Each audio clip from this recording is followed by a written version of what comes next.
మాట్లాడవలసిందిగా రిక్వెస్ట్ చేస్తున్నాం. అందరికీ నమస్కారం అండి. ఇక్కడికి వచ్చిన మీడియా వాళ్ళకి, అలాగే పెద్దలకి, అలాగే మా హ్యాపీ జర్నీ టీమ్‌కి thank you and hearty welcome అండి. అన్నయ్య ఒకసారి స్టేజ్ మీదకి రాను ఒకసారి. కమాన్ అభిరామ్ గారు రెండోసారి.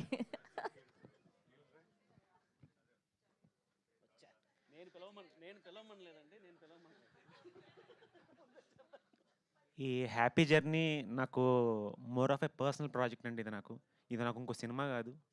ఇది నాకైతే పర్సనల్ ప్రాజెక్టే. ఎందుకంటే ఒక హ్యాపీ జర్నీ కాన్సెప్ట్ చెప్తాను. యాక్చువల్ ఏంటంటే నా జర్నీ 2014లో స్టార్ట్ అయిందండి. సినిమాలో కూడా అన్ని ట్విస్టులు ఉండవండి. ఆ టైంలో నా లైఫ్ అంతా కేయాటిక్‌గా ఉంది 2014లో.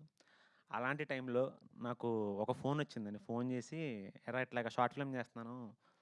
ఫ్రెండ్ క్యారెక్టర్ ఉంది చేస్తాం" అని చెప్పి ఒక మనిషి ఫోన్ చేశాడండి. ఆ మనిషి మా అన్నండి అభిరామ్. ఫోన్ చేస్తే సరే ఖాళీగా ఉన్నాను. ఆ లైఫ్ చాలా డిస్టర్బింగ్ ఉంది ఆ టైంలో 2014లో. వెళ్ళా, షార్ట్ ఫిల్మ్ చేశాను. అదండి అక్కడ ఆ రోజు వెనక్కి తిరిగి చూసుకోలేదు. అక్కడి నుంచి నా కెరీర్ స్టార్ట్ అయింది 2014లో. మళ్ళీ 2026లో హ్యాపీ జర్నీ మూవీ తను స్టాండ్ తీసుకొని నాకు ఈ ఛాన్స్ ఇప్పించాడండి నాకు. చూసారు కదా ఎంత పెద్ద కనపడుతుందో నాకు ఆ పోస్టర్‌లో.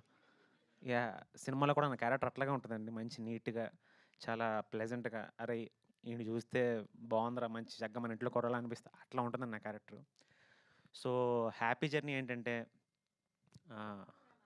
ఇంక పడనమ్మా ఇంక.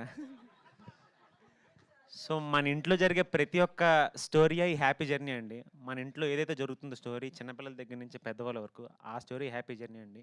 ఈ సినిమాకొచ్చి చూస్తే అరే! మన ఇంట్లో ప్రతి స్టోరీ జరిగిందని చెప్పి మీరు ఖచ్చితంగా అనుకుంటారు. అందులో తిరుగుండదు. సో, మీరు కొన్న టికెట్‌కి ఎట్లాంటి నష్టం కూడా జరగదండి. ప్రతి ఒక్క రూపాయికి మా సినిమా వాల్యుబుల్ అవుతుంది.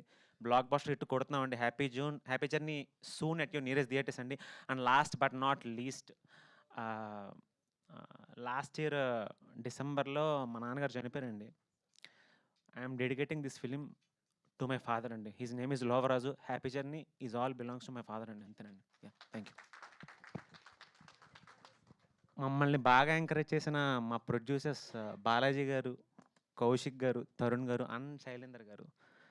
మేము అక్కడ క్లైమేట్ ఇందాక రూపా చెప్పింది కదండీ! చాలా దారుణం అండి. నేనేదో మంచిగా కోట్లేసుకొని బిల్డప్‌లు ఇచ్చాను గానీ, బట్ నాకు కూడా చలేసిందండి నాకు. బట్ చెప్పలేదు గానీ, బట్ చాలా దారుణం అండి క్లైమేట్ అసలు. ఆ క్లైమేట్‌లో 23 రోజులు అక్కడ షూట్ చేసి, సో, మంచి ప్రాజెక్ట్ బయటికి తీసుకొచ్చామంటే ఆల్ బికాస్ ఈ ఆర్టిస్ట్‌లు సపోర్ట్ చేయడం ఒకటీను అండ్ ప్రొడ్యూసర్ సపోర్ట్ అండి. థ్యాంక్ యూ సో మచ్ అండి. యాహ్! బాయ్. థ్యాంక్ యూ అండి. Thank you so much.